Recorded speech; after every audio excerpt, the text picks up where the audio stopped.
My client came from Africa for this haircut. So we're gonna jump straight into it. We're gonna start by combing his hair out. As you can see, he has a looser textured hair, and we're gonna take the top down with our 1.5 guard, and we're gonna go with the green. We're just gonna follow his natural wave pattern. And the funny thing is about this haircut, he actually wants to start cutting his own hair. So he actually asked me to record. Originally I wasn't gonna record this haircut, but he asked me to record. So now I was like, you know what? If I'm gonna record the video for him to use as an educational video, he wanted like the full video without any cuts added to it, so I sent it to him. I was like, you know, I might as well just make a YouTube tutorial too. So we're taking the top down with our 1 guard now. Lever's fully open. And we're just following his natural wave pattern. As you can see, he has very thick waves. And he told me he wanted a kind of like a drop fade.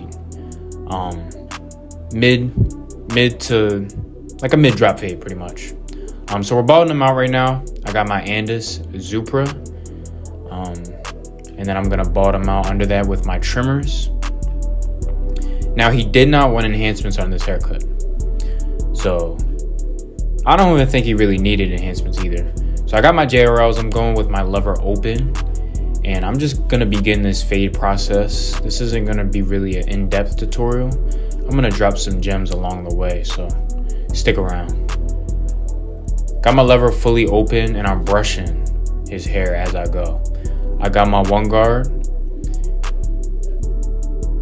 and my lever is fully open. And as you can see, I'm just following the shape of the fade that we created. My lever is fully closed right now and I'm just following that shape of the fade we created. I have my 3.5 blade and that pretty much just blended it out. Now I'm just blending out that middle guideline before I work on the bottom one. And to get the bottom one out, I take one of my favorite clippers to get the bottom guideline out with my Babyliss FX. As you can see, it shreds through it, shreds right through it. Great for detail work, amazing for detail work. So yeah, he wanted his beard shaped to fit his facial structure. So that's what we're gonna do. As you can see, I'm fading in his beard, and then we're gonna get started on the other side. This side was a bit easier. The other side was a little difficult.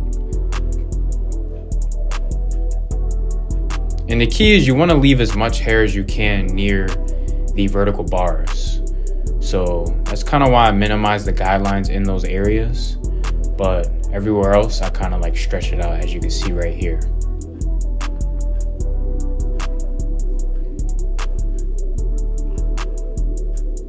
We're doing the same steps that we did on the other side.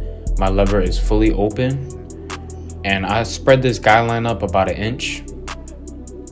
Same thing with the 1, but notice I'm kind of like flicking out at the top. I don't want to make a harsh guideline. I don't want to make it more difficult on myself.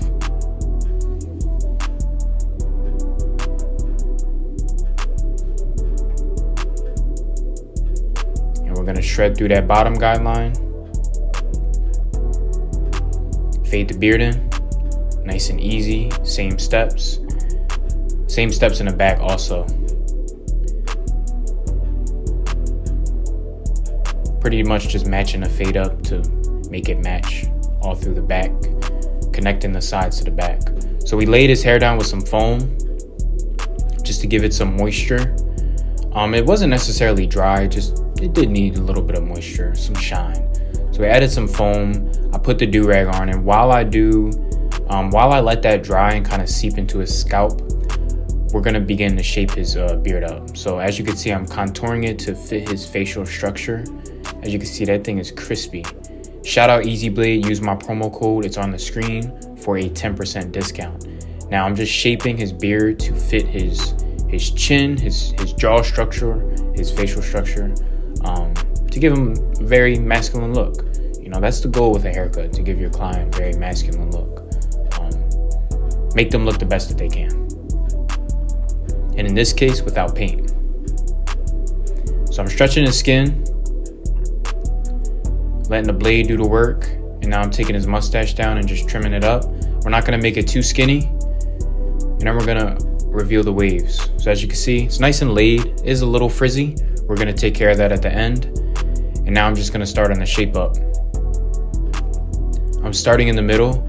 He told me to pretty much keep it very natural. He didn't want to push back at all. So yeah, keeping it as natural as we can and still making it sharp because we are not using enhancements, as I said. So once that's done, you're gonna wanna grab your razor, and I'm just gonna hit the vertical bars and hit the beard again, just to make sure it's nice and crispy. And now is the main part I wanted to focus on. This is detail work. So once you lay hair down with a foam, the hair is gonna be frizzier on top. So you're gonna wanna freehand it. Got my JRLs, the lever is fully closed. You're gonna wanna freehand just to get it looking nice and neat up top. And now I'm gonna freehand his beard just to get all those loose hairs. Now on this side, the fade needed some work. Both sides needed some work. As you can see, there's a few dark spots I just didn't feel comfortable letting them go out with. So I'm just gonna hit these dark spots, make sure to get them all out. If you guys are enjoying this content, make sure you guys hit that subscribe button. I got much more content coming. So yeah, stay tuned for sure. We're gonna hit the razor on this vertical bar. This vertical bar was a bit lighter than the other one. It kind of grew backwards. That's why it doesn't look too sharp, because the hair is growing backwards instead of forward like the other side. Detailing the fade. Look at the beard. It fits his face perfectly. The neckline, all that. Saw some dark spots near the vertical bar. I got my 1.5 guard. Switch to my 1.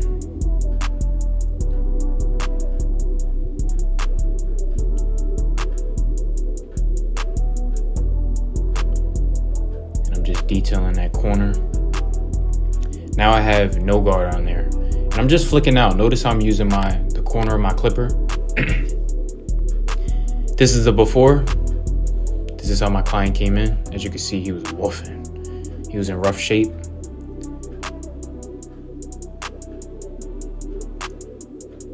And this is how he's leaving.